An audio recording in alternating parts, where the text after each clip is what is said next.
Good evening, ladies and gentlemen. Thank you so much for joining us for another edition of HR Mentorship Learning Series. Ladies and gentlemen, tonight we'll be looking at the year that is coming, that is, almost upon us.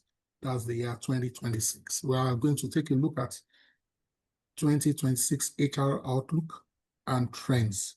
Of course, we look at a couple of things: workforce, technology, regulation, people strategy, and so on and so forth. Tonight, we have a collaboration.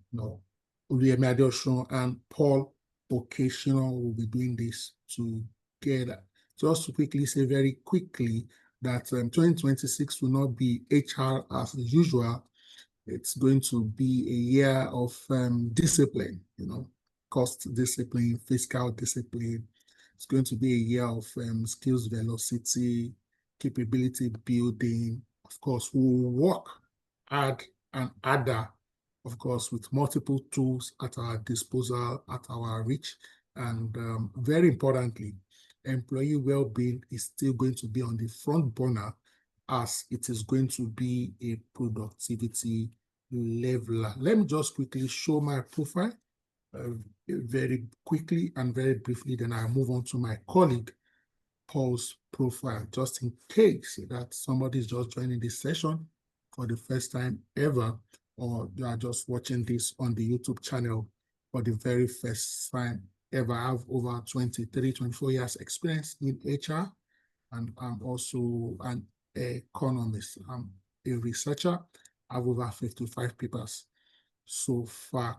All right, ladies and gentlemen, I'm also showing right now my colleagues' brief profile. Paul Okeshino has over 7 years quality experience, HR professional. He has experience in financial services, fintech space, and some of his competencies, core competencies, include talent management, people operations, and HR business partnering. He specializes in aligning HR initiatives with organizational goals, fostering employee engagement, building high-performance cultures. And over the years, he has successfully partnered with business leaders to solve complex HR challenges, enhance talent management strategies, and also drive organizational goals, growth.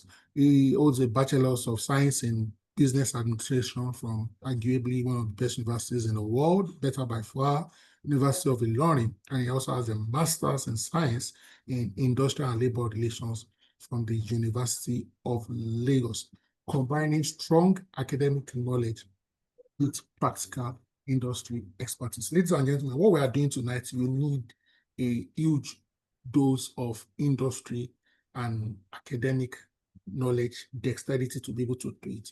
Let me quickly provide a tiny background. I reached out to Paul, I think 6 or 7 weeks ago, and correct me if I'm wrong, about 6, Yeah, 7 you're correct.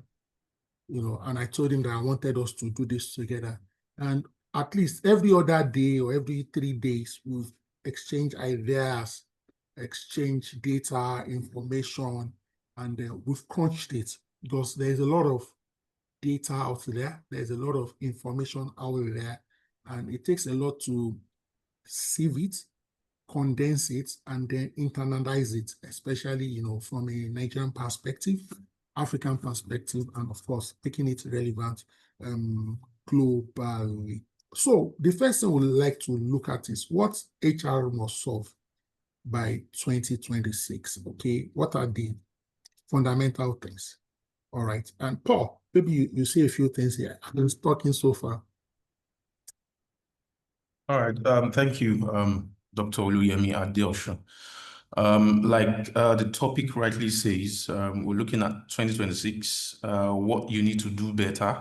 The ideology is to pivot from administration to strategy. There are new things in 2026 that, of course, by now we are aware of. For example, the tax law, right, which would commence 2026. All these must inculcate the strategy of 2026. And we've been beginning to see changes in the recruitment adverts you would see out there focusing on gross salary, which is by implication of the tax law that would commence 2026. However, based on this presentation, we'll be looking at the new realities that we face right now, which is structural talent scarcity, right? You would see critical skills right now are in shortage. You would find more of people looking for permanent roles that would streamline into, let's say, remote work or, let's say, contractual work rather than take on full-time employment. If you are within the fake test space, you would understand that some employees would have dual jobs, or because of the scarcity of talent that surrounds that role. And nowadays, it's basically on your skills, right? And no longer the way we do things. Data is involved, AI expert is involved, and also a big one for all organizations is NDPR, how you tend to be compliant in terms of employee data, and also the growth of roles within your organization. Let's take it, for instance, some roles would focus on data specialists. You would see that most of these roles are very, very difficult to recruit. You would see engineering roles very, very difficult to recruit. Finance roles also nowadays becoming very difficult to find key talent for those roles, because nowadays employees are no longer looking for career development and all that stuff when they tend to terminate employment or resign. They're looking for financial growth and also what we now call work-life balance, or let's say fully remote job we have there. You also want to look at the compliance of your department. How compliant are you? Basically based on the statutory laws that you have there. And we've seen issues that are surround employment within days. In a nutshell, you have to collapse all this and look inwards so as to avoid any issues in coming 2026, because there'll be inflation next year. There's already tax laws that's already in place. There is tax on also PMS, that is the petroleum product we have outside there. All these are critical data that you need to put in place. I believe we are currently running also our strategy sessions within different organizations, also budget sessions, manpower planning for 2026. As HR, we must come correct so that we can show justification on the needs of the budget or the strategy we'll be looking at for 2026. To collapse this phase, majorly, 2026 organizations should look more in what we call canvassers, or what we call second-hand jobs, right? Second-hand roles where people can take on these roles. It might be NYSC, might be intern, or might be graduate trainee, or just you want to reduce the cost of either recruitment or cost of hire within your organization. Mr. William, you have the floor. Thank you so much, Paul. So quickly, just to add to that, 3 truths that is imperative in 2026. There will be scarcity, so to speak, of critical skills and critical talents. You know, sometimes I try to separate between talent and employees, or talent and workers.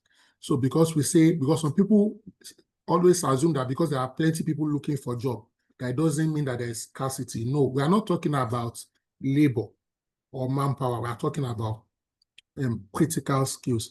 And therefore, in 2026, you must not only pay attention to employee retention, you must pay particular attention to critical talent retention. So yes, you should measure attrition globally, but you should also measure core talent or critical talent attrition. Because some of the talents we'll be looking at in 2026 If you don't have them already, you need to bring them on board, or you need to help some of your current employees evolve into these roles, maybe in each department: data specialists, AI experts, compliance professionals, commercial growth roles.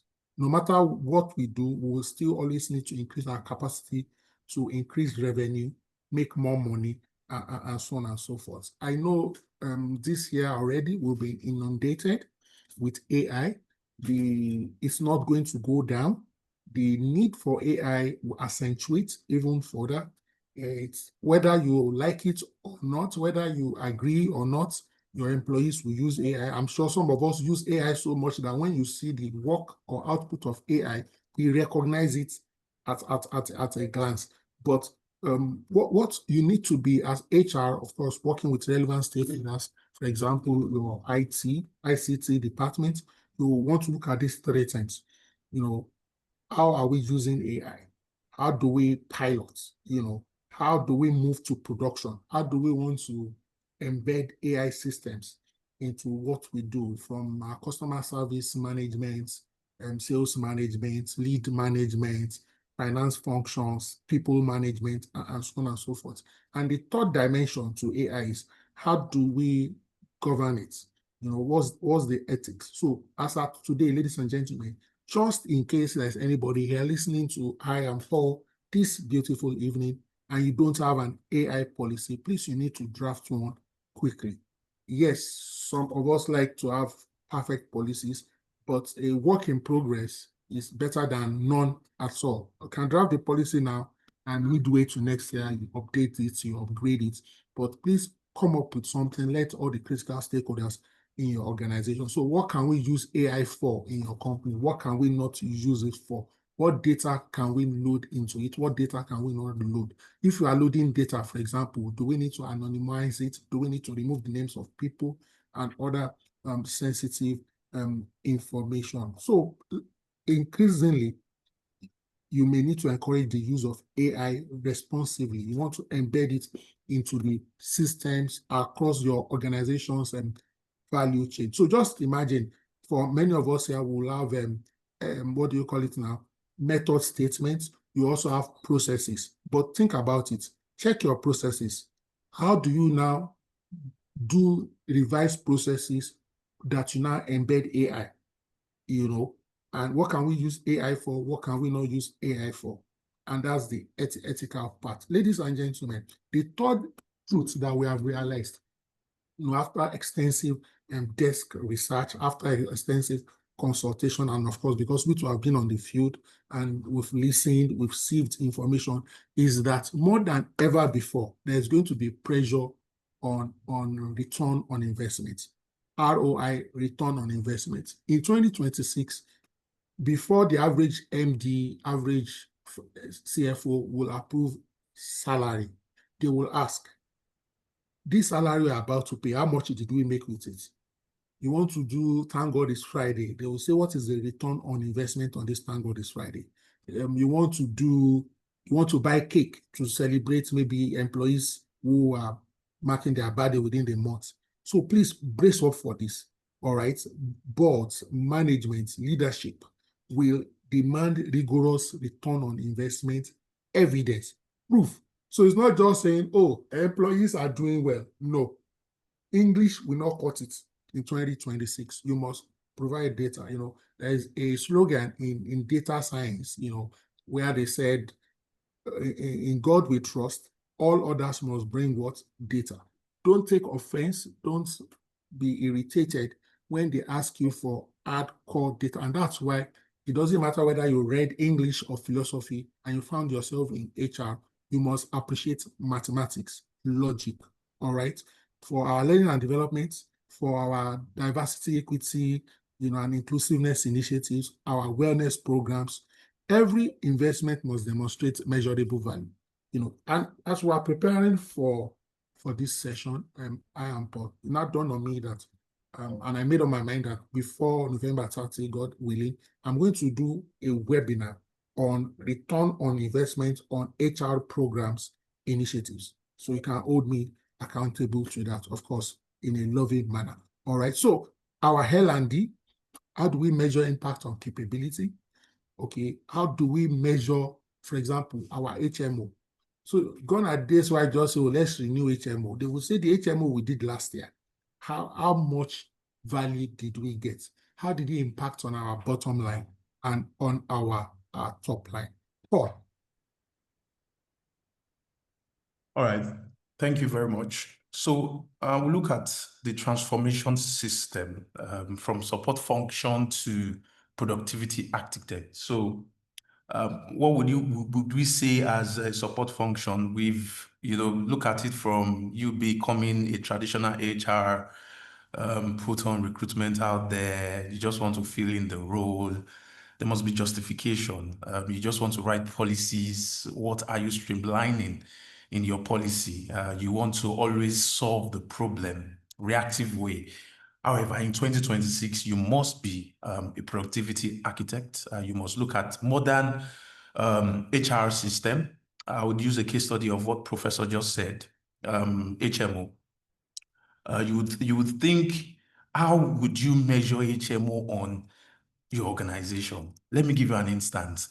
If you are under an HMO and most of the time your employees are always reaching out to you of one issue or the other, I can assure you that that would reduce productivity because most of their complaints will be that their health is not well managed within the organization. And one of the core things in the previous slide was wellness of your employees, right? And every now and then, employees tend to message you, oh, my HMO is not active. They are not reaching out to me. They said I should pay out of pocket, etc. All these fosters a system whereby people tend to be disgruntled for every reason. They pick one excuse or the other to make sure that their points are reasonable. So how do you make sure that all these are in place? You just have to do what we call comparative HRM. You compare other facilities that can help you, make sure that your people are well within the organization. There are some HMO that are just focusing on spa or gym. However, there are some HMO that will focus majorly on the health structure of your organization. All these are just areas where you can attain productivity within the organization. What are these success metrics that we'll be looking out for? Output per head count. You can also say ROI per head count, which is naturally expected output minus expected cost over expected cost times 100%, which is the cost of measuring the ROI of each employees within the organization. And sometimes you see CEOs will come in and say, oh, show me this data of ROI per employee in this quarter, 2026, to see how they function.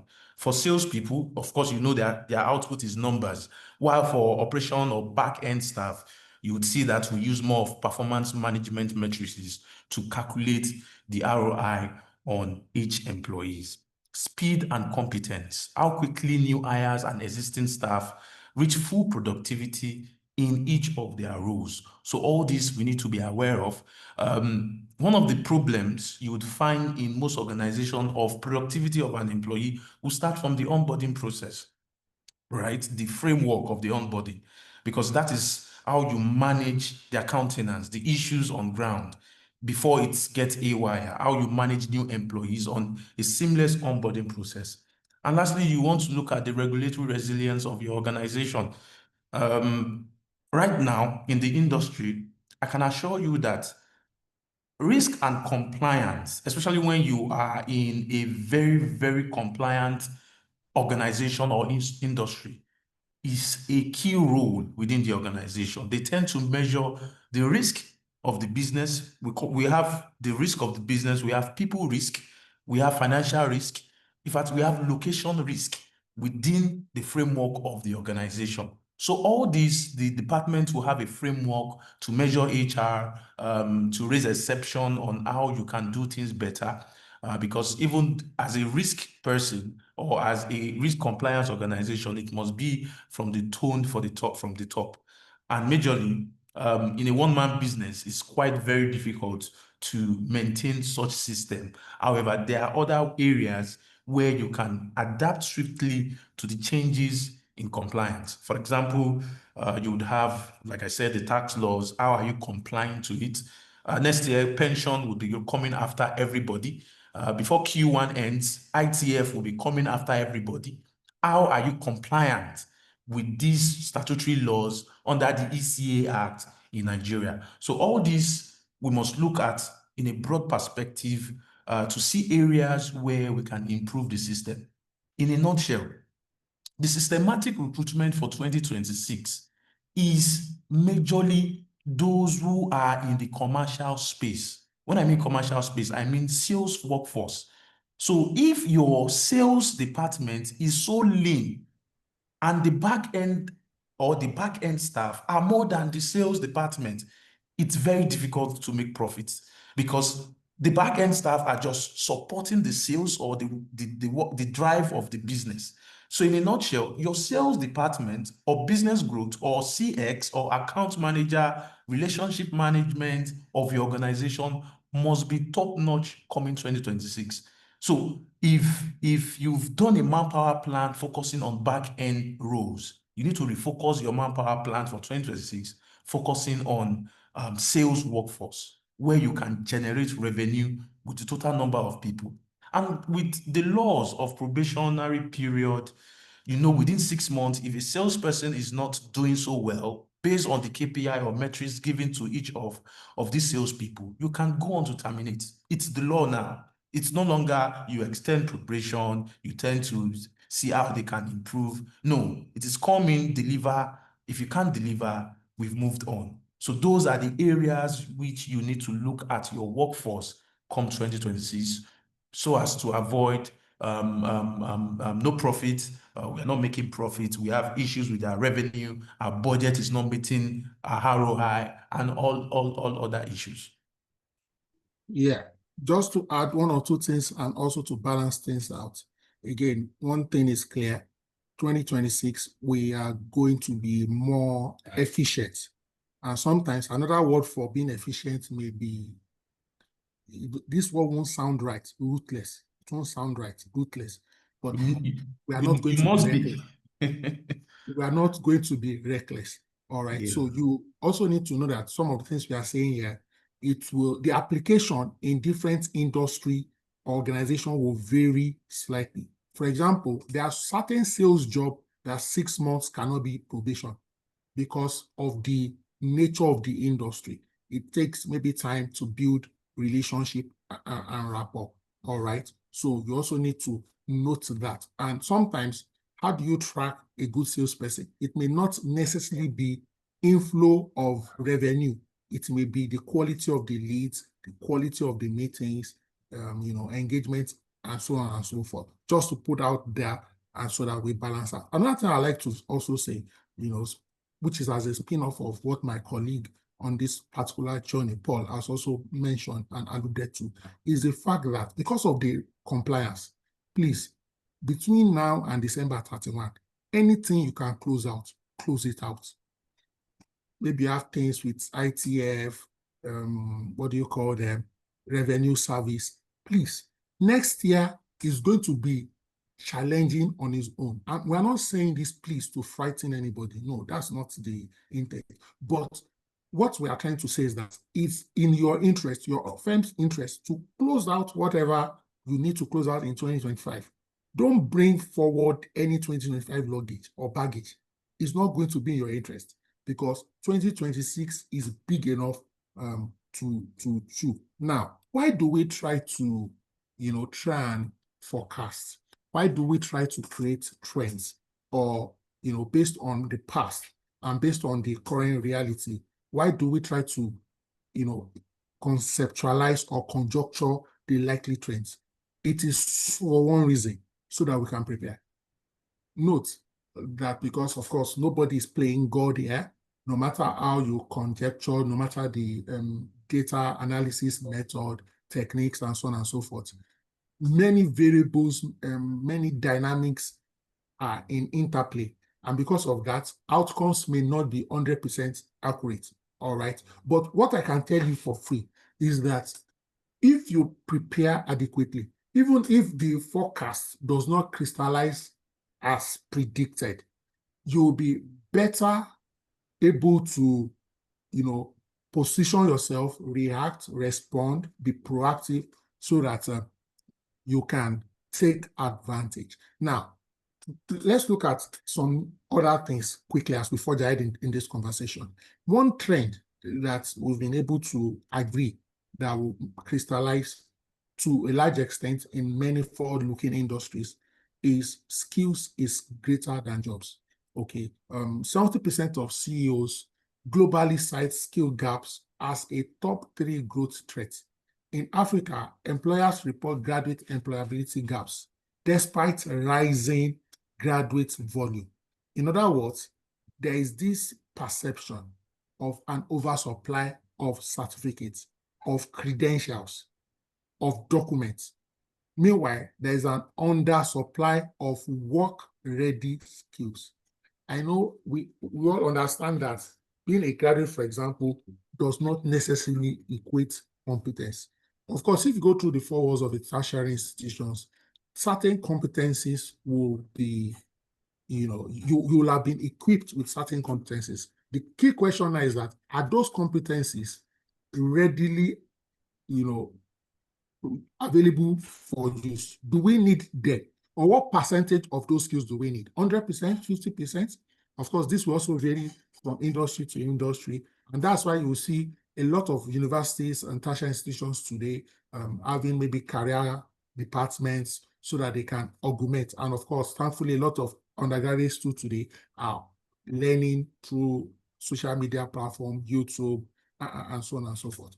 But one key transition that I want you to brace yourself for, starting from now, is that there's going to be a shift from 1 to 2. What is 1? The old model or the current model in some organizations, or old model for some organizations. The old model is you hire for a role and then the person stays and then you work together, in quotes. But the 2026 model is that you now have like a skill pool, all right? And from the pool, for example, you deploy based on capabilities for assignments. Now, the assignment may be a 6-month project, maybe a 1-year project, 18-month project, 3-month project. It will vary from organization to organization, project to project. Almost immediately after that project, that skill set may not necessarily be useful or relevant in its entirety. And then what do we need to do? You now need to do what? Reskill, repurpose, retrofit for another assignment.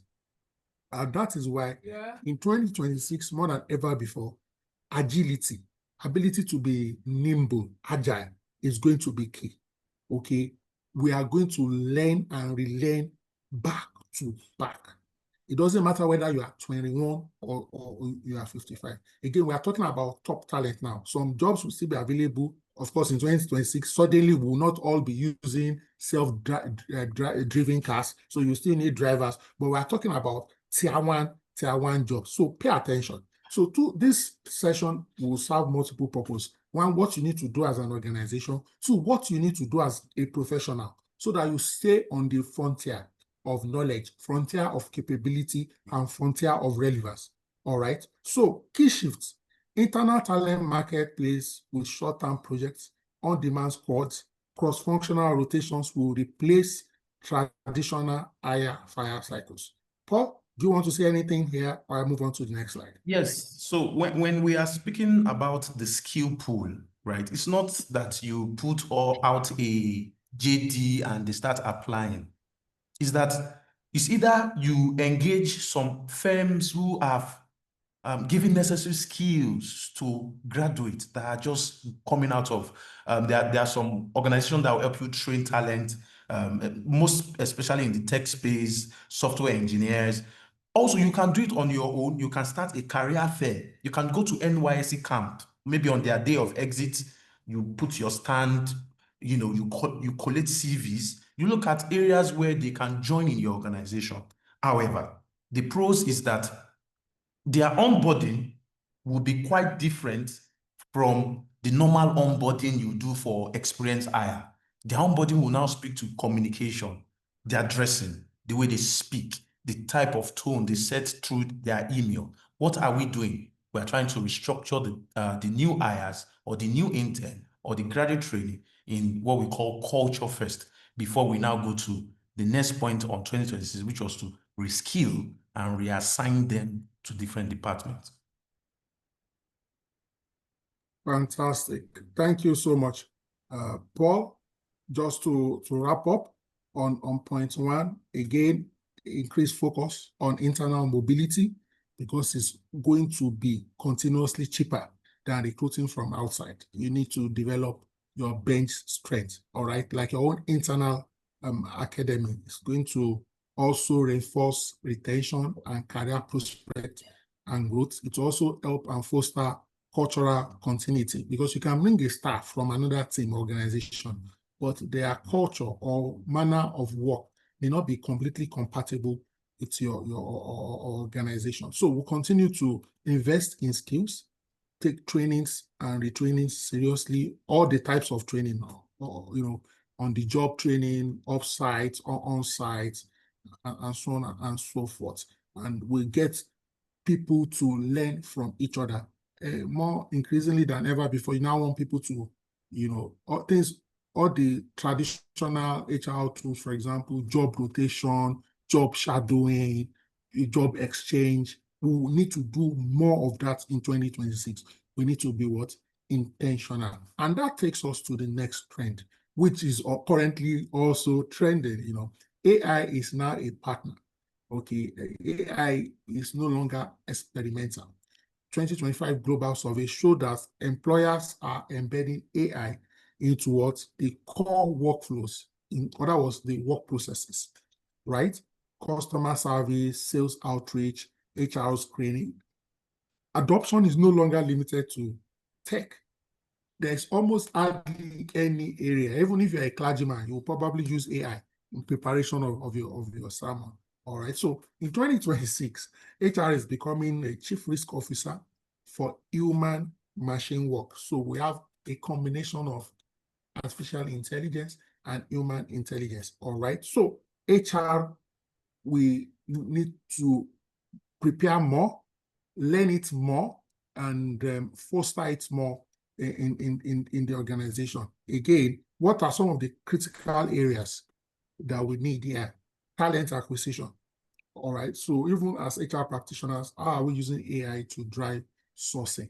How are we using it to drive screening? How are we using it for assessment and streamline our recruitment processes and so on and so forth? You will see that even big platforms and popular platforms like LinkedIn and so on and so forth now have AI.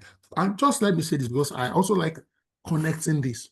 There's nothing we are doing today that we've not been doing somewhat from the past. It's just the degree of technicality and the speed and pace is just different. So, for example, by the time we transition to ATS, applicant tracking system, we had already started migrating. It's just that today ATS are now even more equipped, so their capability to predict, to determine suitable, qualified, competent candidates are even better. Their accuracy, reliability, predictability is even more better now. Of course, you also need to be aware of what possible biases we are fed or has been subtly fed into the AI. Let me give you an example. If, for example, you're an engineering firm, and by default, especially in this part of the world, for maybe every 100 engineers you have, maybe 70, 80 will be men. If you're not careful, because of machine learning, you will just realize that the AI may be unconsciously becoming biased to male candidates. Why? Because it has been fed with more male CVs than female CVs. And so it may not be recognizing patterns that will make men slightly more suitable for the job. You understand? So that's why intentionality is key. How do we increasingly monitor our performance? Okay, productivity, leverage on AI insights. For most of us who use one form of ERP or the other, almost all of them now have embedded AI capabilities, or you can request and connect AI with it so that it can help with better predictability, processing, real-time feedback. All right. Of course, learning and development. For many of us who use LMS, learning management systems, you can see that many of them today are now embedded with AI capabilities such that maybe based on the kind of trainings you are taking, it can recommend. Or, there are many LMS that after every course you do an assessment. The LMS, the AI may see the areas where you are falling short and then give you additional courses to do to either reinforce your competence or bridge any deficiency gap. Very, very, very, very important. Paul. All right. Thank you. Just to add to just some addition. I was setting KPI for one of the HR personnel, and I imputed it into into AI, and I was asking AI, what are the key elements in this KPI that is not strongly on that HR person? And AI gave me same KPIs that must be set for a line manager. Let's take, for example, time to fill. Most of these KPIs are given to HR people. However, that same KPI must be given to the hiring department or the hiring manager. Why? Because in the systematic framework, they can also pose a problem for the recruitment process of that HR personnel or for the HR department. And we know how hiring manager can go on to say, oh, they are not ready. And AI gave me the ideology that, look, this KPI is not only for HR, it's also a KPI for the hiring manager. And immediately we swung into action. For every group head or manager, for every replacement or exit with that department, you have 15 days to fill such role. What does that do? It creates a system whereby everybody is working to the optimal productivity of the organization at heart. So not necessarily putting this whole burden on the HR, while other KPIs would go on to, let's say, time to sign off offer letter or time for resumption can now sit on the HR department for negotiation. What other areas are we looking at? We are looking at bias, either conscious or unconscious, and fairness in AI decision. We'll be looking at the value and scale, cost per task reduction, predictive insight. When you look at cost per task reduction, you look at the cost of whatever HR cost you have, you want to reduce it come 2026. So if you have been using a HIRS, you need to go back and ask for discounts. By any means, you need to. In fact, HR now is more like a cost reduction center within the organization, because most of the costs would lie on HR as HR cost or admin department, administrative, cost within the organization. Also, like boss already said, bias hiring and promotion. In fact, that promotion is one of the key things you would have in every organization, and people keep asking questions. We have the same outputs. Why is this person promoted? All this you need to put in checks come 2026, because the key thing is retention. You need to keep your talent because it's more costlier to bring in new talent. Data privacy and liability, NDPR, is very key. You have to be licensed. You have to create policies on that. Also, speaking on AI, the input we put on AI must also be looked into. You would see some departments will just dump all the data of the organization in AI. And AI is a resource data center where people can just click, just ask the AI question, oh, what is this company gross income last year? How many employees do they have? It becomes a resource center whereby they could easily generate your information right from that ChatGPT or whatever AI tool you use, because you've imputed the information in that AI, and it becomes where data is being stored and people can easily access basic information which they can't even know. For example, you would see someone wants to rewrite an offer letter. The name of the person is there. The amount of the cost of this person is there, what the person is earning. So if I go to AI and ask how much this person is earning, I would tell me exactly what that person is earning. Hence means that data privacy of such individual is at stake. We also want to look at pay equity risk, right? And that's why we need to do our job evaluation very well. This is part of job evaluation, looking at skills. We need to look at how we can streamline and use AI to look at the compensation decisions we have currently and amplify existing wage gap. In some organizations, some junior staff are earning more than the manager, and the manager does not know. It's mainly in fintech space. You would see the head of engineering, one engineering manager, because has worked in top firm, Andela and etc., is earning more than the head of engineering. It happens. These are real life issues, and when they get to know, it becomes a problem. You can't manage it unless you increase their pay. So you need to create a fairness in equity of pay in the same way your structure is. If you are running a flat structure, fine. If you are running a hierarchical structure, also fine. But the head must not be any lower than in some areas, right? Based on the politics that surrounds the organization. Of course, there's politics everywhere. However, we understand that. Also, promotion disparities, performance analysis may unfairly disadvantage some certain groups.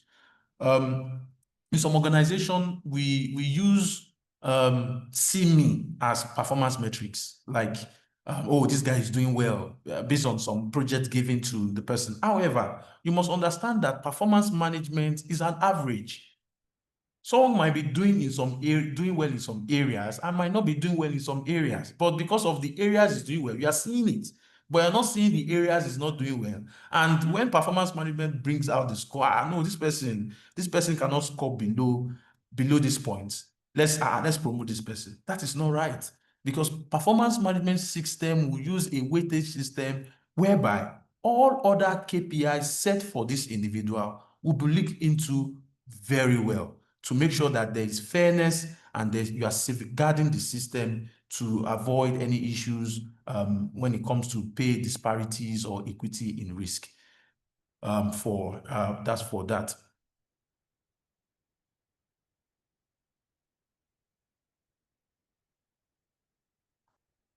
Let's move on. Add something before you continue. You will continue. I just want to add something. So one of the things we are trying to communicate and pass across subtly and indirectly and also directly is that, please, you need to sort of relook your existing data. 1, 2, also look at your existing structure. In other words, if you have certain injustices or inequality in your system, you need to correct it now. Because if you don't correct it, and then by tomorrow, maybe next year, you are now using more AI things, you will now be telling your staff that it is AI, it is no longer biased due to human interference. Any inequality that the AI inherits, it will continue to perpetuate it. In fact, it cannot perpetuate it exponentially. You understand? So you may need to clean up your house.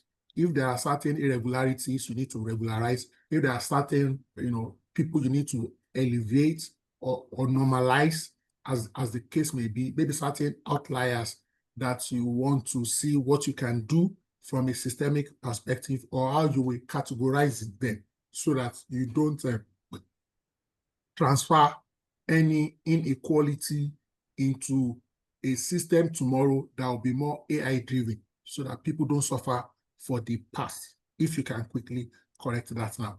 Over to you, Paul.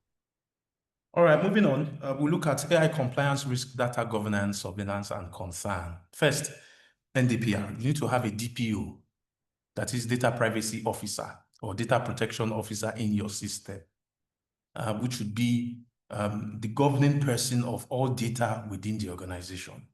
Employee privacy, right?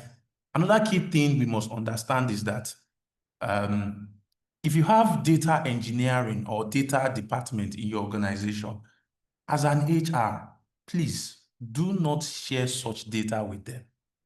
They will come that they want to refine your data, they want to automate your workflow and all that stuff. Recall, data ownership is the next. You are the owner of that data. The only person that can also see the data is maybe the CEO by your policy. And that would be based on justification, or let's say there's a disciplinary action going on and maybe they want to look at the file over time or other issues over time. Might be health issues this person has had over the years. It is important that HR data must stay in HR.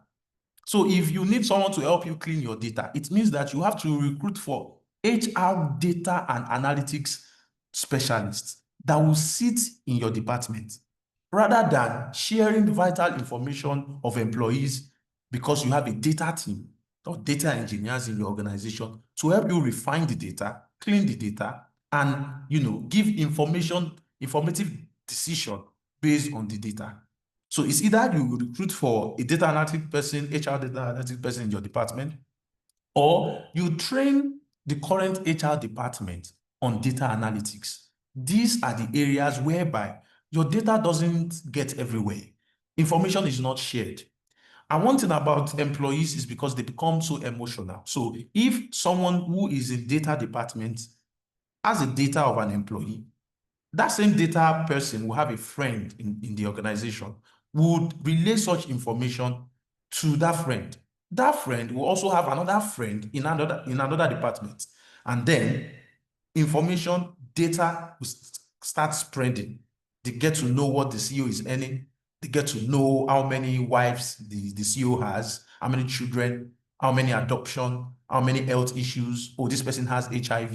These are areas where we need to keep within ourselves, because there's also what we call discrimination law that binds data, and you can be sued.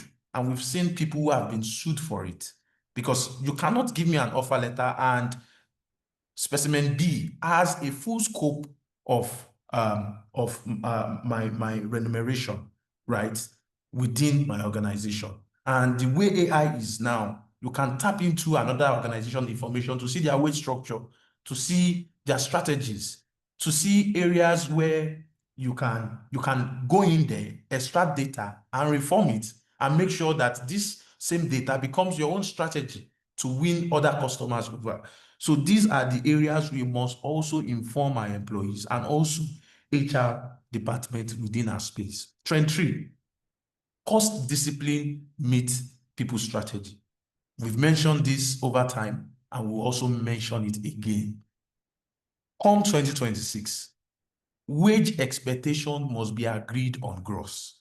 If you agree on net, I can go back to what we agreed on. It's contractual, because what the tax law is telling us in 2026 is that come 2026, your net income will reduce for those who are earning higher. So if I have agreed on 1 million naira net and come 2026, I'm on 800 because of it becomes a problem within the organization. And we must start addressing this issue right from now, which is speaking to wage expectation. Now, your workforce must not, I've seen some organization whereby we run a full scope of full-time employees. Recall, cost of recruitment is not on salary alone. Cost of recruitment is the work tools, the recharge card you spend on that employee per month, the CUG line you're giving to that employee, the HMO, the 10% pension you are paying on behalf of that employee. These are your cost of recruitment. These are the costs that surround an head count within your organization. Hence, you must diversify. You must look at other roles that doesn't necessarily need to have full-time. And we have plenty of that. We've seen some roles like CX, front desk, right? They can be contractors. Sales workforce can be gig workers, flexible capacity. They don't necessarily have to come to the office. All you just need to do, hire a team lead and look for those who would be your foot soldiers that will go out there aggressively to meet the target market.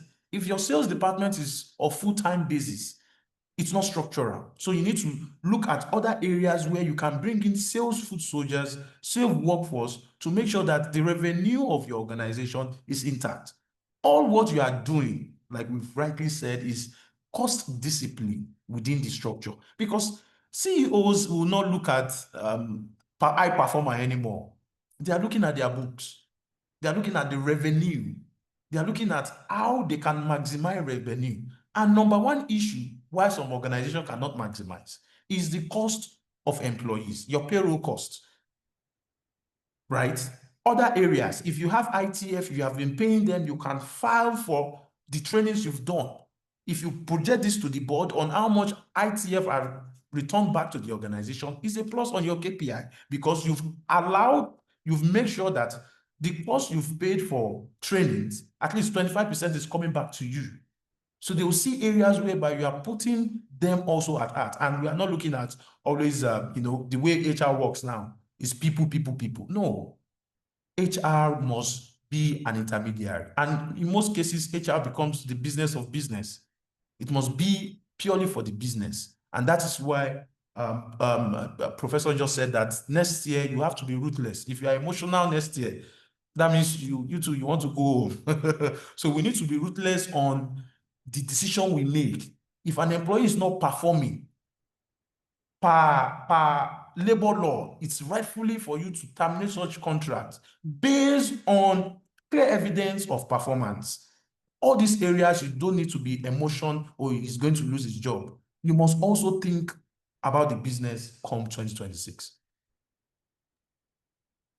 Thank you so much. Very, very, very important. Let me just add one or two things as we try to move slightly faster. You see, there are some rules in 2026. If people resign, don't be swift or fast. Just 100%. because it's on your manpower plan that you must hire from outside. I'm trying to speak to this quadrant you are looking at right now. There are some jobs that if it naturally becomes vacant, a natural attrition, can you bring in a gig worker to do it for you? Yeah. But that way, you may not need to incur costs around, for example, pension and the likes. And there are quite, in some organizations, there are a few people, if not many people, that are underutilized. 100%. And some caliber of employees today, especially gig workers, get some excitement, some vibe, just because they are working for 3, 4, 5 organizations. As long as it's not conflicting organization or competing organization. So you want to leverage on it. So as if you've not submitted your budget for next year, what portion of your new workforce for 2026 will be gig workers? Plan for that is very, very important. And those of us who do things like outsourcing, contract specialist expertise, let's extend it and use it well. I see some people, they just outsource for outsourcing sake. They have outsourced, but they are the ones still doing the work. If you outsource, because part of the benefit of outsourcing is that you have given the work to experts to do. So make sure you have credible vendors, service providers who understand the work and will give you better value and productivity. Is very, very important so that you are not paying the outsourcing. Just to add, Professor. Yeah, go ahead, my brother. I saw one of my HR friends recruiting for graphic designer for full-time employment.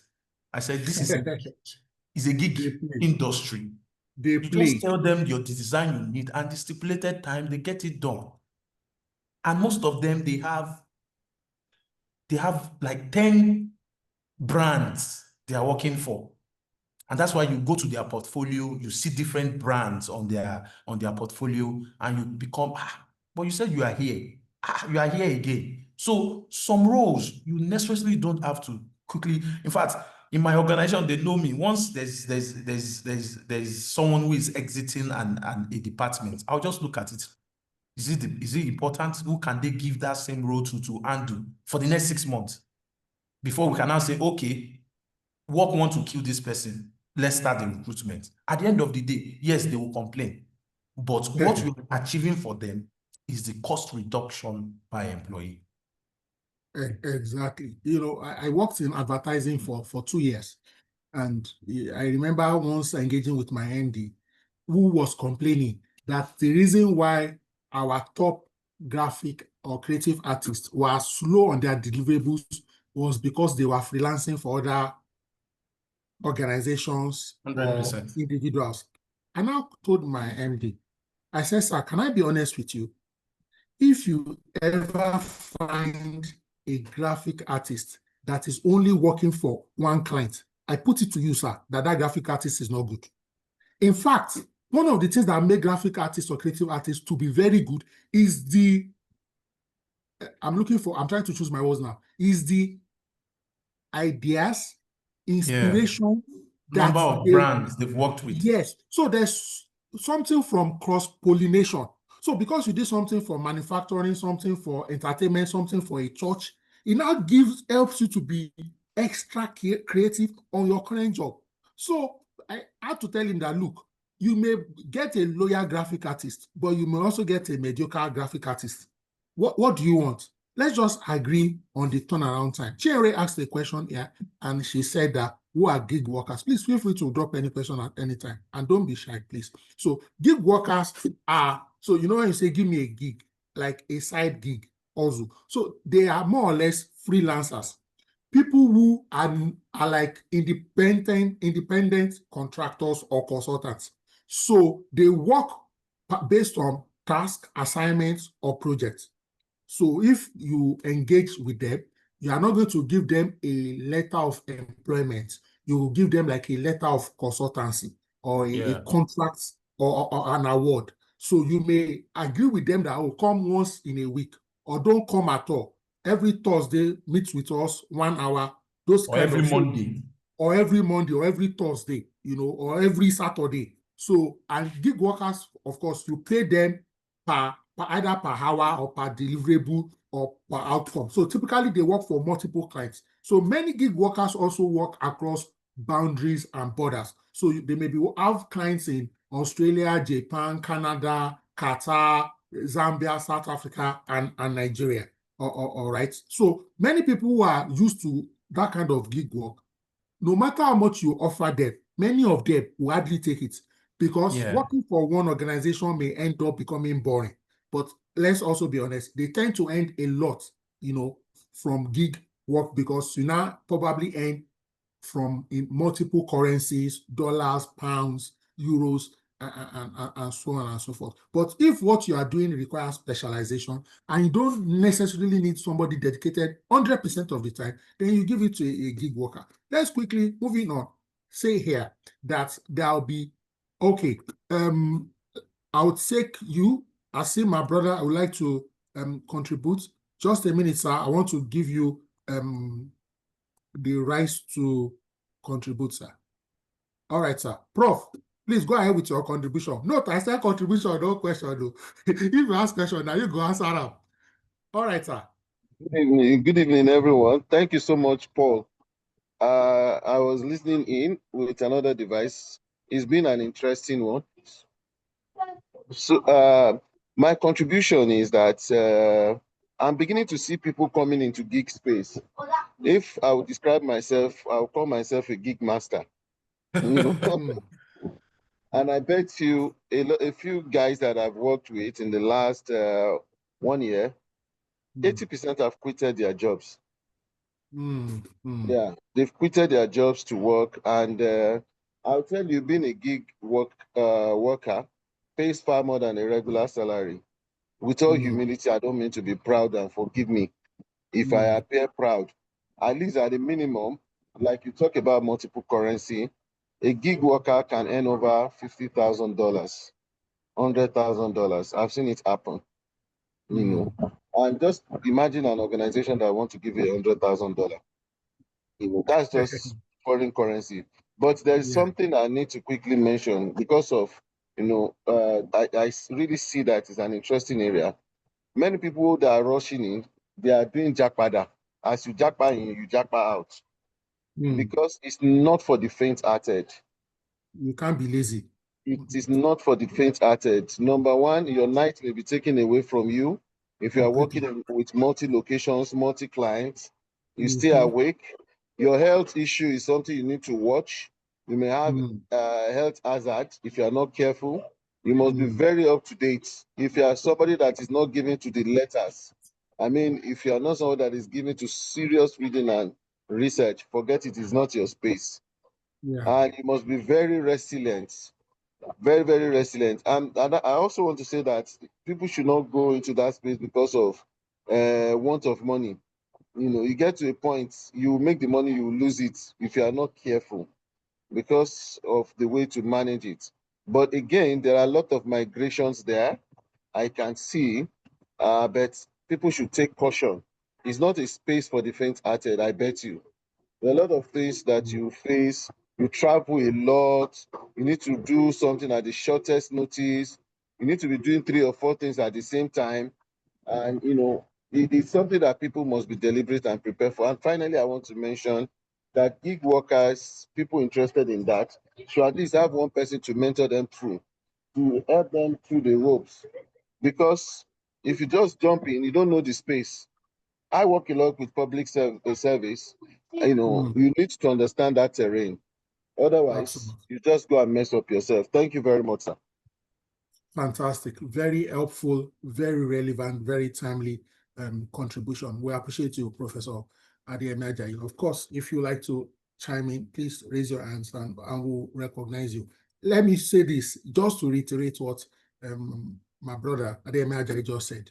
You know, some people, you know, back then, so it's not today. If you ask some people that why do they want to be self-employed, they will say, oh, they don't want to be saying yes, sir, or yes, ma'am to anybody. They say they want to wake up when they want and they want to sleep when they want. Go and ask any real entrepreneur.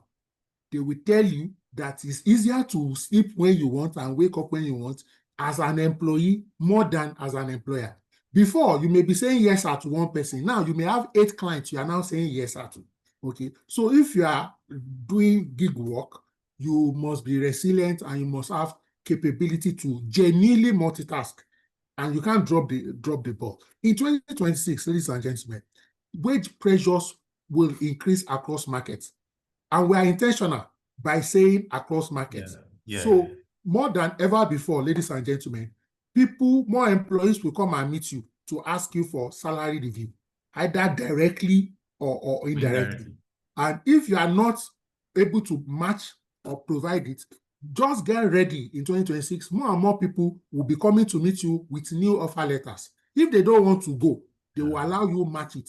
So if they know that they cannot discuss salary increments with you, they will now increase their job search, or they will now be more open on LinkedIn to people who reach out to them to add on them.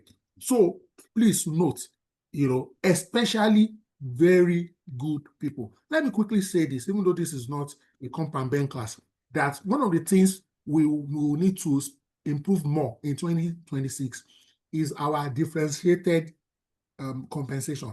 Differentiated in this context means, so you may need to run away from increase everybody's salary by 10% or 20%. There will be some people, you may need to increase their salary by 50%, some people by 5%, some people by, of course, there may be some minimum benchmark to cover for cost of living allowance. But people will demand for more. It doesn't matter whether in South Africa, in Kenya, in Europe, and so on and so forth. Again, what is going to be your workforce mix evolution in 2026?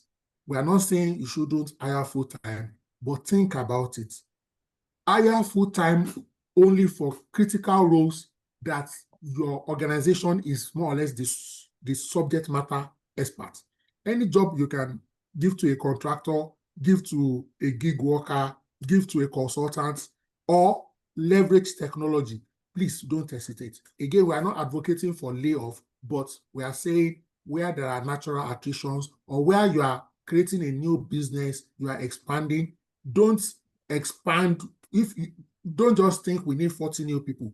Maybe you probably need 20 and then a little more tech and then the leveraging or consultants. I see my sister. I would like to ask her to please unmute and speak. Mrs. Rita Babalola, long time. Yeah, good evening, everyone. Good evening. Sorry, I've lost my voice, so my voice is a bit strained. I hope it's not baritonish. Okay, so I was laughing when you said, as an entrepreneur, that you hardly find sleep and you wish you could wake up, yes. And then the other one, that having to say yes, sir, to most people, when we started the business, we always want to say that you just want the freedom, you want the independence. But running the business in the last 8 years, man, it's been tough. It's been challenging. And then to contribute to what we've said about gig economy stuff, I remember running the consulting about 4 years ago. If someone had told me that I would have a mix of permanent staff, gig workers, independent contractors about 4 years ago, I'll probably have said no. And that's because I would want them to be full time. The average thing that we know, sorry if I'm going to generalize, is the work ethics of Nigerians really is not the same thing as overseas. Some time ago, I think about 2023 December, I was in UK with my siblings. Two of them are there. And I remember going to their homes and they work from home. If I hardly see them after breakfast, they will be upstairs curled up in the study or whatever room they've designated it as. And then I'll go to another place and they still work from home. We hardly mix during the afternoon because they will just be rushing to go back to the study. But the average work from home in Nigeria is like a public holiday for most workers. Even if you have the policies and things like that, you're going to call someone and they are telling you, oh, I just went to pick up something. But this is in UK, someone that I stay with in the same house. In a day, I hardly think that if I count the number of hours we're going to see without no boss monitoring them, without anybody following up with them to say, let's have meeting in the morning, let's have, except just checking in the morning, what you get is everybody, the work ethics is high. So it's easier to manage that. And the reason I was saying that, probably that if someone had told me that I will have that dimension or a mix of different workforce, I would have said no.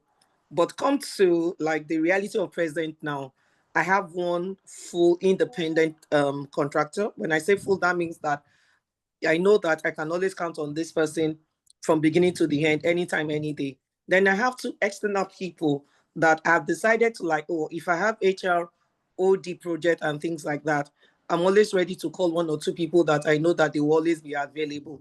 They're on my payroll one way or the, let me not say the wage per se as in the full time, but at the end of the month, at the end of each project, something goes out from the organization. So that mix is something that we should expect that will happen a lot in 2026. We can't run away from it. Thank you. Thank you so much. Thank you so much, madam. Excellent contribution. Paul, you may wish to continue. All right. So what we'll be looking at next is from headcount to capabilities, right? We would be looking at the shift of paying for outcomes rather than paying for head, right? In some structure, one of the ways they get profitability from their employees is to incorporate what we call performance bonus. All this just to simply make sure that the capabilities of each role are well known. And when you see this output everywhere, it's being sidelined under the capabilities of each role. And meanwhile, when you understand that all these areas are where you have high performance or high performer within your organization, it means that the budgeted role for that budgeted figure for that role would be different, because you'd want to look for someone who would match the same capabilities of that role. Take, for instance, if you're looking for a CTO, for instance, it won't come cheap. So all these areas we'll be looking out for. So if your budgeted current role for head of CTO is 6 million net, because of the capabilities that person has done before, nobody would come in and say, oh, let's recruit for a mid-level CTO to come and manage the system. They look for someone who is more experienced within the organization. Next slide. So the ROI imperative. In 2026, HR has to prove ROI on every head you keep. If HR workforce productivity, finance will.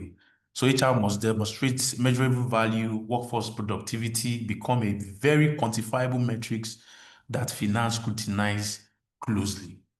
I got an email some time ago questioning some key things I do, and if there's any policy written for this kind of things. When I responded, the next question was, what is the profitability on this cost? Let me just cut it short. It was birthday cake for employees. And I just have to sit down and think, how is this birthday cake, as also if I'm a business owner, is on the productivity or accountability of each head count in my organization. So from January to December, you have everybody who do their birthdays. You know, you need to also factor in the cost. They are not asking us, what is the productivity of this initiative on employees?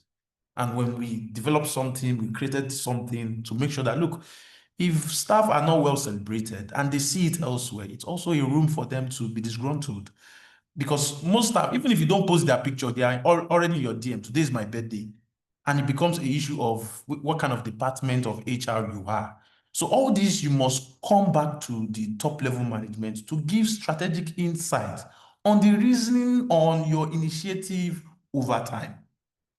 Let's look at key strategic shifts we'll be looking at. Workforce flexibility, I think we've mentioned that. Contractors, gig workers, budget reframing, move from headcount allocation to capability-based budgeting tied to the business. So if you have, for example, CX on full-time, you need to shift that full-time to maybe a contract to say CX to come work contract for 12 months, all just to make sure that the capabilities of these roles are on the basis of how important these roles are in your organization. Prof, you have the floor, please. Thank you so much, Paul. The next trend 4, is the new employment contract, even though it is not so new. But let me quickly put this out there. Ladies and gentlemen, we must not allow Elon Musk management theory. We must not assume that Elon Musk management theory is a global theory. Yeah. I know it's a very important stakeholder, and let's use the word influencer, because I have seen a few instances where people overgeneralize Elon Musk tweets or statements or personal management philosophy. Of course, there's nothing wrong. I have nothing against it, but don't make it, oh, Elon Musk has called back all his staff to work. That does not mean every single employer has done the same. And let me also say this. We also need to be sector or industry conscious here. For example, if you are in manufacturing, okay, especially in Nigeria, most likely you are not doing hybrid anyway, or you are not doing remote anyway, maybe for some roles, but not the core factory hands or engineers. If you say you are in, say, a service industry or a knowledge industry, say consulting, and you benchmark against Elon Musk, I'm sorry. That's just the only thing I can say. Because the people who are working for you locally may also be working for other consulting firms across the globe. All right. So we must also be able to profile, talent separate from employees, separate from workers. All right. There are people, yes, if we fire them right now, they are not going to blink. Nothing will happen to them. Just like most likely, maybe nothing will happen to your organization, in quotes. But there are some people, the job you offer them as HR, as management, is their only lifeline. All right. So please, and that is why it's important in employee relations and employee engagement and management, even though I know there's this, desire to let's treat everybody the same. Yes, treat everybody the same, but everybody is not in the same category. Of course, in managing the different cluster of people, you now need to be deliberate, cautious, so that you don't appear to be discriminatory. All right. So if you have your tier 1 talent, how do you treat them? Your compensation. All right. So please note that burnout and attrition will remain elevated, especially for high complexity roles. Employees will continue to ask, is this organization sustainable for me as a human? Okay. And this is not just a Gen Z or Gen Alpha disposition. Increasingly, emphasis on professionals. Increasingly, people are realizing their value more than before. And increasingly, and I'm sure some of my senior colleagues and counterparts on this call can testify, many times now, people now call me and they say things like, Oluyemi, I have 4 offers. I have 3 offers. Somebody has 6 offers in a space of 6 weeks. So please, don't just think it's now also very old school to say, I will fire you. If you want to fire somebody, don't tell them you will fire them. Run them through the performance appraisal, the PIP, and get them out. But don't threaten, because even when you are threatening an employee, especially if you are saying it in public, other employees that you are not threatening may become irritated, upset on behalf of the person you are threatening, and they will initiate their exit. All right. So it's slightly more increasingly, I don't know for whatever reasons, but people are almost trying to like get into this consciousness that their work is also part of their spirituality. Forgive my language. I don't know how to better say it. And because they are almost seeing their work as part of their spirituality, they are like trying to connect it with purpose. Like I go to work every day for a purpose. So increasingly, help them connect what they do to something meaningful. All right. So it is not just about the salary. So let me give you some simple purposes you may be supporting, just to make it very simple. Maybe are you supporting SDG 1, SDG 2, all these sustainable development goals? That's just to give you examples of how and where you can pick some of these purposes. Of course, you can come up with your own purpose on how you are elevating healthcare, elevating revenue, how you are elevating knowledge, whatever it is. All right. So please, we also on the flip side, let me also flip this conversation, because I've also seen some organizations that they will now mandate that everybody Tuesday and Thursday work from home. Why? They don't want to put on jail. They don't want to run any administrative costs. Why? It is not everybody that wants to work on site. It is also not everybody that wants to work from home. Some people, they may be living in a face me, I face you. All right, they are living in Bariga phase 3. They cannot work where they are currently, maybe in future. Some, they are blessed. They have 5 children, beautiful boys and girls who will be running around there. Okay, so you also need to be able to balance it so that you just don't assume that if you are operating hybrid, you now insist that everybody must be on site the same day and everybody must be off site the same day. Of course, if you allow 1 or 2 days, for example, work remote, the employees may choose, or you may say on Mondays you have to be at work because you do different kind of meetings and so on and so forth. So yes, COVID has come and gone. COVID is 5 years ago, but a part of us has shifted. Some levels of talent, I'm careful not to say employees or workers, some levels of talent will ask for assurance, either in their contracts, that they can work either remote or hybrid. You understand? Now, I see people whose contract is you can work remote, but they come to work every day. But they just want the assurance that any day I decide I don't want to come, if there's no client engagement, there's no serious stakeholder, that they don't need to go and ask for special permission. All right? This is very important. And I'm increasingly seeing people who insist when they sign a contract of employment with you that, for example, you may put a clause that they can also consult, freelance, do gig, as long as it doesn't conflict with your own, the primary employer. Okay. Now, culture is also very important here. Culture. HR and culture is 5 and 6. And let me say this, you can be a high-performing work environment and still be non-toxic. Because I don't know why. I've seen this slight trend that it's almost like people are equating high performance with toxicity. They are 2 different things. In fact, you may not be a high-performing environment and be toxic. And you can be high-performing environment and be toxic. But you can also be high-performing and not be toxic. So this is part of the job of HR. We need to let people know what is performance, what is high performance, then what is toxicity. Okay. If, for example, your organization, you have an MD that sends mail at 1 a.m., we need to clarify even from the MD. Is it that when you send that email at 1 a.m., must we reply you by 2 a.m., or can we reply you, say, within the first 1-2 working hours of the next day? Now, some people are nocturnal by nature. They think, so for example, this is me as a person. If I wake up like 4 in the morning, 3:30, I do my best work like between 4 to 8. So if you work with me, either as a colleague, senior, you see that you get a lot of mails from me. Then I push my meetings, interviews, those kind of things to like 2, 3, 4, 5. You get. But that should now not mean that when I mail you at 4 a.m., maybe you are going to take your bath at 5. You must now be hustling to respond to me.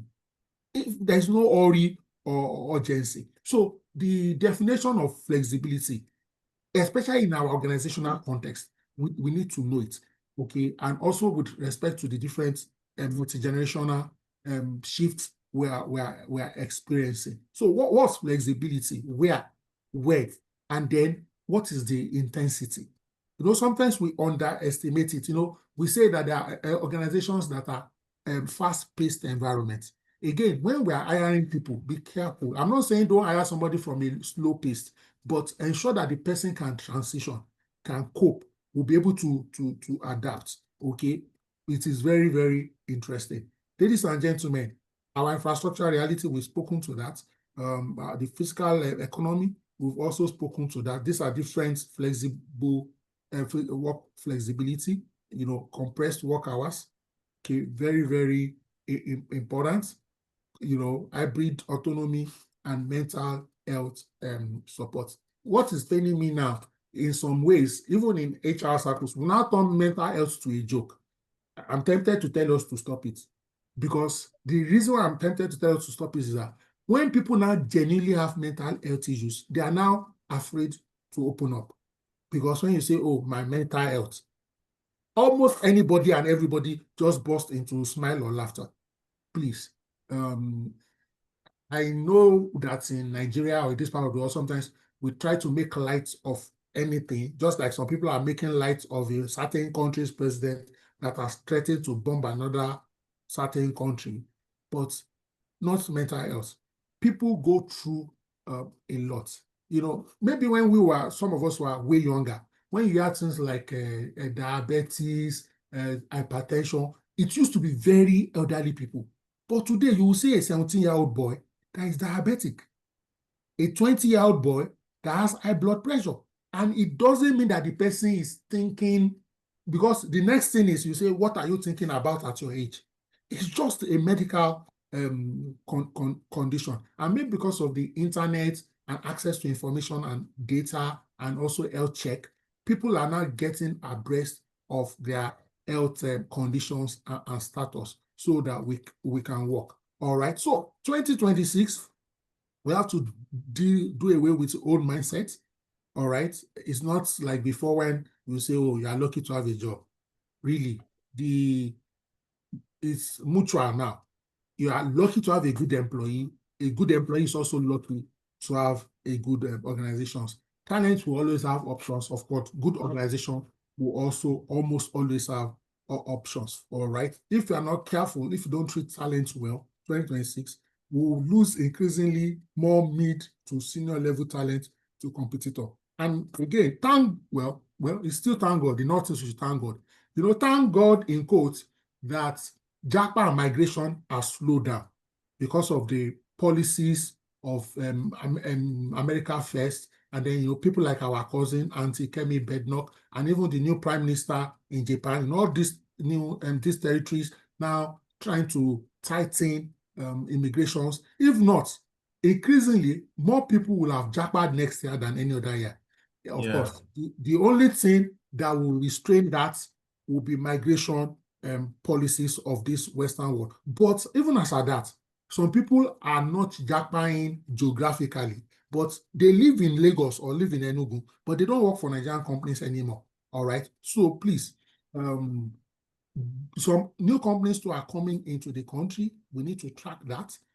What they will most likely do is poach. You have different restructuring happening. Also in Nigeria, you can see, especially from this 2025, crystallizing to 2026, you've seen some sectors, especially regulated sectors, that the regulatory authorities have mandated consolidation. For example, insurance. Okay, you can even see banks and so on and so forth. Thank God there are also consultants in the house. You need to track your clients, because before you say Jack, 2-3 insurance firms will match to become what? What happens to your business with them? So please, one of the reasons why we are looking at this 2026 outlook is we don't want anybody to be caught by surprise or unaware. Sometimes you think about it, but you may not really reflect. So how do you position with all of these changes as we are looking at? Paul, Would you like to speak to the retention triangle quickly? All right. So in 2026, flexibility is key. You need to work on a working option or scheduling. Might not be necessarily fully remote. You look at the hybrid system, which we've said before, Mondays. Majorly in most tech space, they don't come on Mondays because they feel that Mondays are quite busy on the road. So you'd want to look at areas where you have the thinking of the employees, how they migrate from their house. And if your office space is in Lekki or VI, at least 50% or 60% of your workforce are on the mainland or in those Ikorodu axis and whatnot, which will also look at the psychological safety of your employee when they tend to burn out in traffic already while coming to work. Productivity is minimal, and they tend to start work late when they also know that they're going home late or they will get home late. Even some key assignment that still need to be attended to, they'll just tap out and make sure that their safety is key also. Fair pay.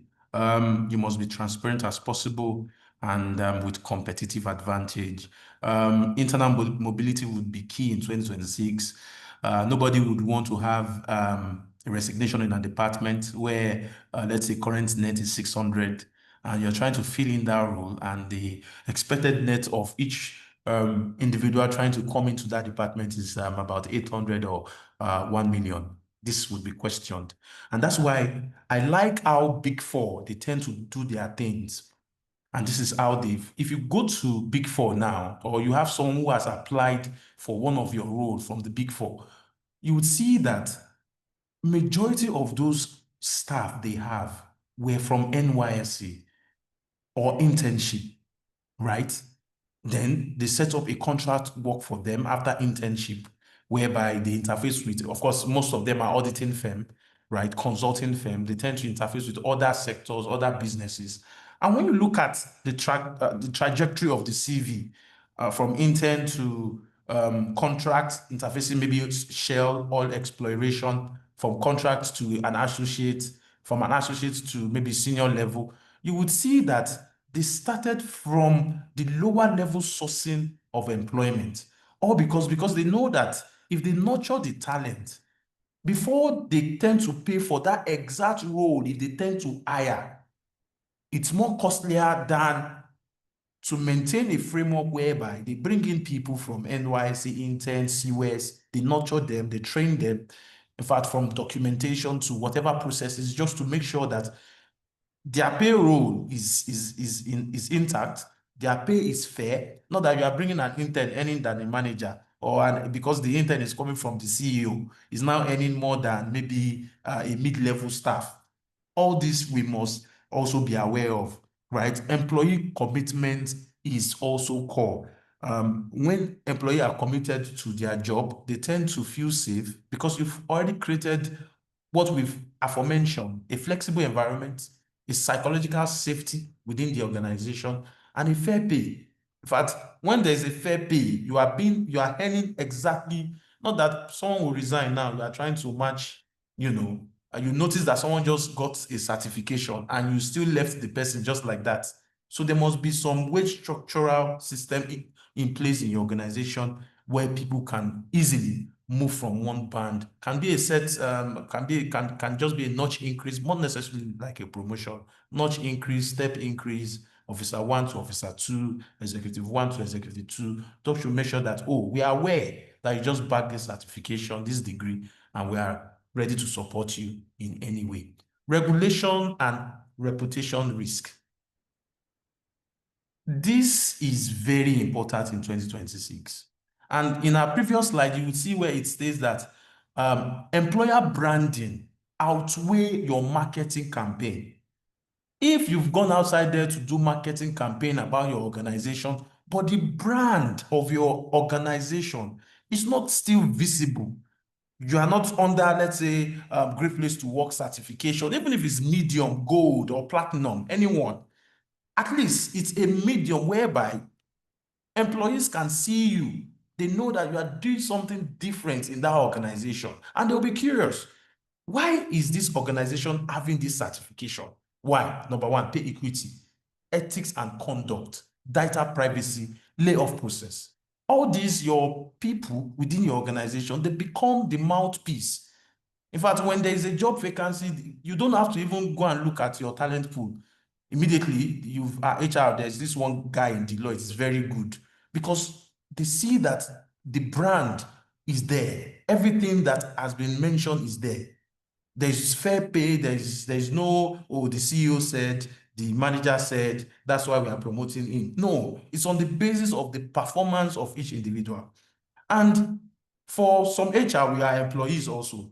We are always very pained to see that the output, the effort employees have given to an organization, and seeing people who by observation are not in par with their output, it becomes an issue when you see such people on promotion list, or when you release your promotion or performance score over time. So all this, as an HR, we must always keep on advising top-level management. We know the key decision doesn't rely on HR, but HR must keep on advising. And in 2026, we must also form like an advisory. Because if you go to Glassdoor and check your company, you will see the feedback. If you go to LinkedIn, if you go to job posting site, there are feedbacks of your organization on how you've treated an employee, which at the end of the day become a brand risk, a reputational damage to your organization. And all this, we must make sure that we don't, especially when it becomes to lawsuits, you terminate an employment abruptly without following due process. All this, we must also make sure that we look into it come 2026. Let me just quickly add there, okay, because we're also trying to offer some solutions and suggestion action points. You see, one thing I've come to realize, ladies and gentlemen, is that unhappy people are quick and self-triggered to escalate. Happy people typically keep quiet. Chances are, if you mistreat an employee, that they will go to Glassdoor and post something is way higher than if you treat somebody well, that they will go to Glassdoor and post something. So one of the things you can do as HR is to encourage all your employees that, hey, go to Glassdoor and post what you feel about us there. Hopefully, at least you are treating 70 to 80% of your employees right. And then you get a quantum increment in the number of goodwill, positive messages. Of course, don't threaten anybody, but ask. Because if you don't ask, some of them may never know that they should go there. Meanwhile, you don't need to ask the people who feel bad or unjustly treated. They will, by default, because they are looking for a way to harm you or hurt you. I'm sure one or two people, I know we are big boys here, but some of us here that say enter Uber like me. How many times have you entered a Uber or Bolt and the person say, please rate me? HR, we need to do more, please rate me. In fact, between now and December 31, ask your employees to go and rate you on those sites, because it also helps their own career growth, because people like to hire people who have worked in good places. It's very important. One more thing I quickly want to touch light here is this statement that ESG, which is environment, sustainability, and governance pressure, will move from investor deck to operational reality. You know, again, you even see that all these our foreign investors, all these venture capitalists, they are doing additional due diligence now. Yes, in the past, maybe just send to them fanciful, what do you call it, PowerPoints, deck, slides, and so on and so forth. Now they do like mystery shop. They reach out to your employees. You won't know. It may even look so informal, and they will find out, you know. So please, all those beautiful things that we claim that we are doing on paper, let's make sure we are doing it in reality. If we say, oh, we have adequate female representation in our board, let it be so. Don't let it just be what? Tokenism. Because increasingly, certain benefits, opportunities may elude us if we don't comply. So as we move to 2026, ladies and gentlemen, these are 4 pillars of HR excellence we must focus on. All right. The first one is skills intelligence. All right. Life work capability mapping and predictive analytics. All of us listening to this webinar, must, if you are like level 1 in your AI level, move to level 2. If you are 2, move to 3. If you are 3, move to 4. All of us need to enhance our level of digital and AI literacy, our analytics literacy, because so that we can have almost real-time workforce capability mapping and predictive analytics. Very important. We must also focus on productivity governance. What are the frameworks for AI? What are the frameworks for data? What are the frameworks for performance? Also, what are the frameworks for our mode of work? If you say people should be working hybrid, for example, HR, it's not enough that people are working hybrid or remote. I can put it to you that most, especially owner manager MDs, think that the people working from home are not working. How can you help, eliminate that doubt? Or how can you help force the people who are working remote not to be in Oyinbo market when they should be at work? So look for how people can, for lack of a better word, report more consistently what they do. I'm sure many people who have worked in consulting and certain organizations can relate. Look at this concept of timesheets. You may need to reintroduce it if you don't have it. Timesheets will typically show what the person does per week, per day, per hour, even per 30 minutes. And the line manager reviews it. So HR, as HRBP, you need to work with the HODs, with the line managers, to ensure that all our full-time employees are giving us, so to speak, full-time value for the full-time pay they are getting. And then you also want to ensure that you manage the talent supply chain. Paul has spoken so eloquently and detailed this supply chain. And I like how he has, for example, emphasized how you should consider internship. And when I talk about internship, my first internship is IT. People in 200 level, 300 level, 400. That's the first internship. Then you can come to NYSC, and then you can come to the internship, the graduate internship, where people who have finished degrees, finished service, and then maybe 6 months or 1 year. Please try to focus a little more on building rather than buying. When you build, you are able to infuse not just skills, competence, capabilities. You're also able to infuse your culture, your work ethic, your mode of thinking, and so on and so forth. And then, of course, let me add the upper layer to it, succession planning. Okay, we need to have strategic pipelines. Anybody can quit at any time, anybody can relocate, anybody can kick the bucket. If you don't get it, forget about it. But you should have 2-3 people, succession planning. If your CEO goes today, what happens? If your COO goes today, what happens? I've seen a few organizations, the head of department and the next level officer, the difference is like heaven to earth. Let's see how we can do it. Sometimes in building your succession planning, the 2IC may not necessarily be in that department. It may be in a sister department. Again, let me use this analogy. When you go to a university, you have a department, then you have a faculty. So in a faculty, you have courses that are similar families. Also, in your job structure, in your job grading, you should also have some families. For example, a good family could be finance and audit. Why?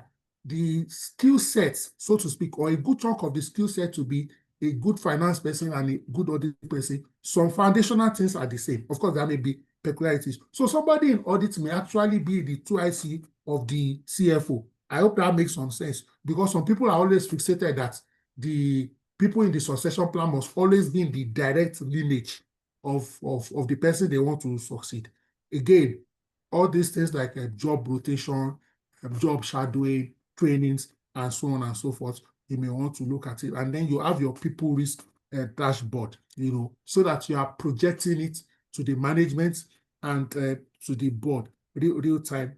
Very, very, very, very important. So we've spoken to quite a lot of things around this area, just so that we can end on time and then take any additional comments or contributions. But this is the complete picture, ladies and gentlemen. Skills. Do you have your skill inventory? Just like you have a warehouse where you have your raw materials, for example, or a warehouse where you have your finished goods. You have your skill inventory, all right? Do you have a competency framework, all right? Yeah. How do you know which skills are becoming obsolete and which skills are emerging? And what's your plan to upskill? All right. So that the intention is when you're saying AI, first of all, train everybody on the use of AI. All right. Ask people, how do you use AI today? Maybe your job description.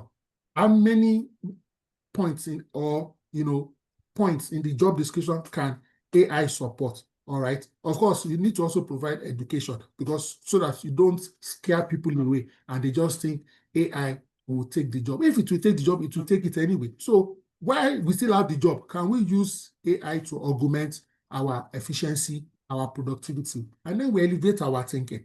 All right. So that we too can be in the pipeline, the succession pipeline, and drive productivity, and we can better manage risk and so on and so forth. So in 2026, we are not going to be a call center.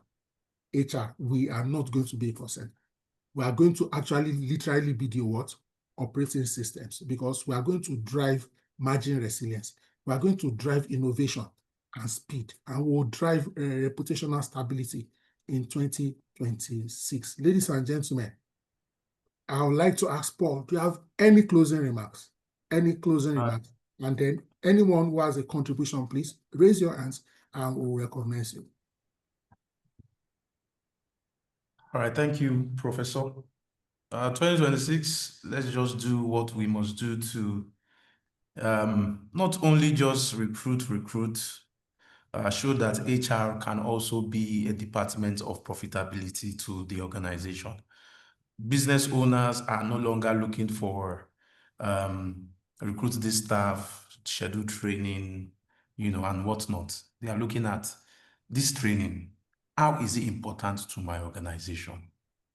What is the importance of this training? What is the ROI of this training to this top level staff, to this middle level staff? What is the importance of my HMO to my staff?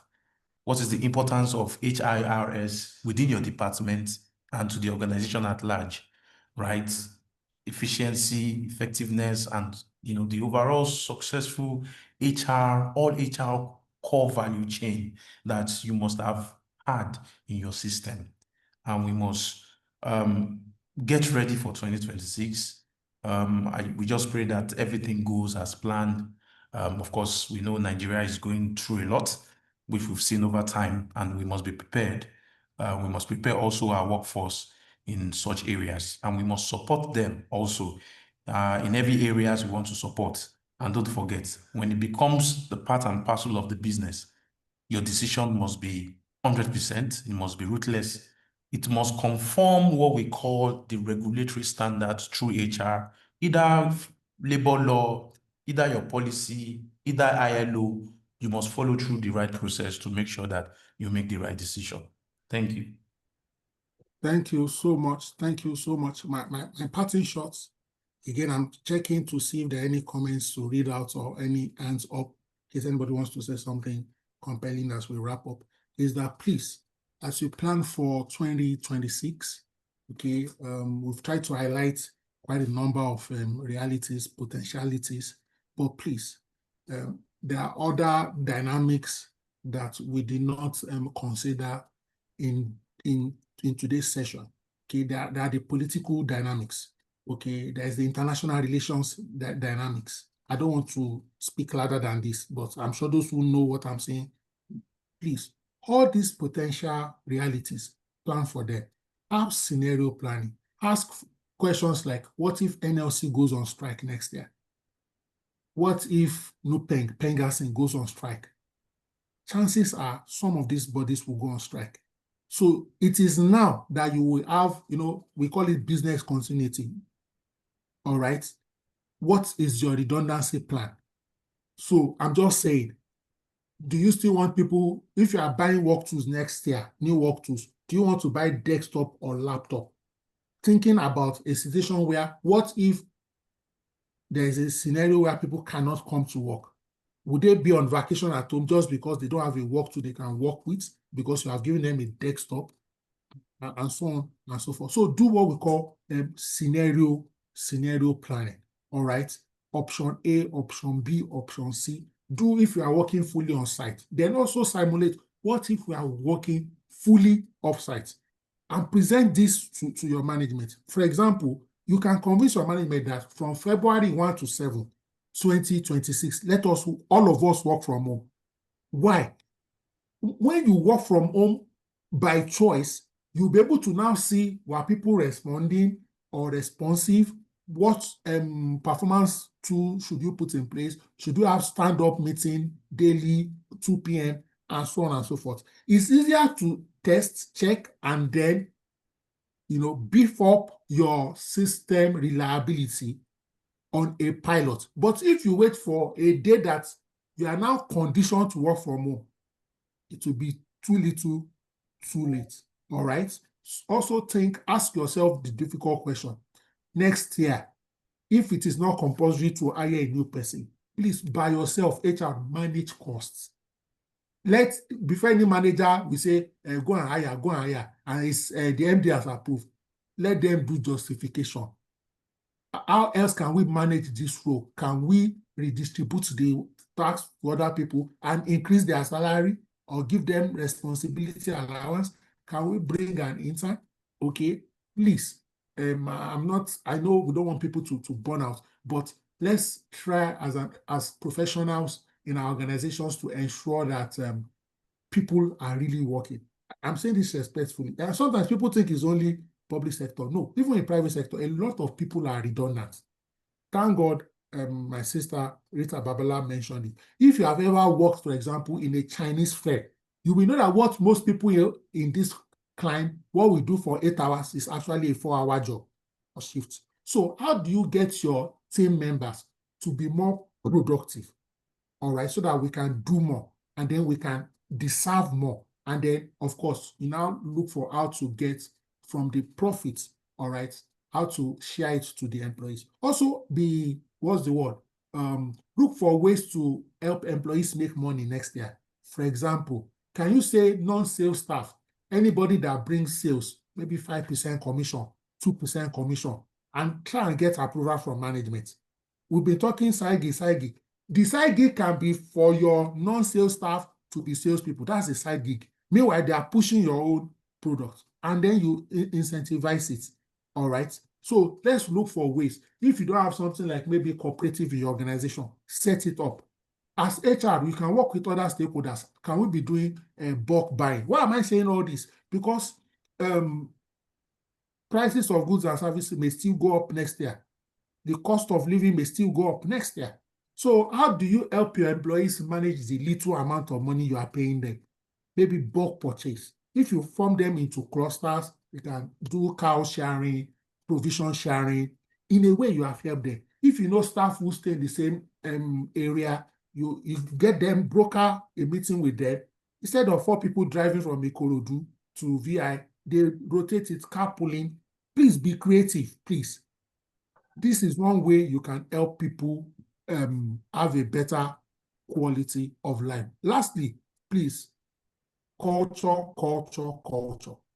Please, people can get people to be productive without shouting at them, without screaming at them, without using foul language. In fact, my concern now is not just because if you shout at people, they may leave. The people shouting, high blood pressure, hypertension, is not even in their own interest, their own health interest. Please let people know that we don't have to be rude to demand for performance and productivity. Ladies and gentlemen, I want to thank you most sincerely for joining us for this edition tonight, and also like to thank my brother, my friend, my colleague, comrade Paul Oshino. We'll be back again tomorrow for another webinar. Ladies and gentlemen, thank you and good night. Thank you, boss.